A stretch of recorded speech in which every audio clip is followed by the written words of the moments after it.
share godhaame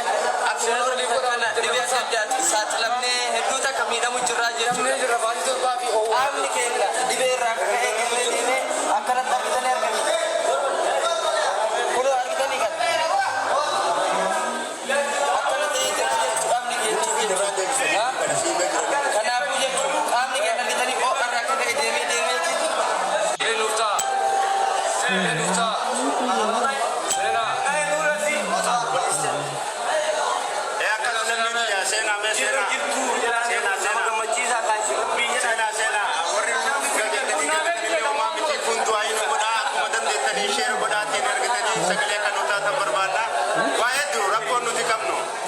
Kamu dukung viral yo kane namote toko toko darberi kamu ni jira kam boga ran nama yau kana sebelum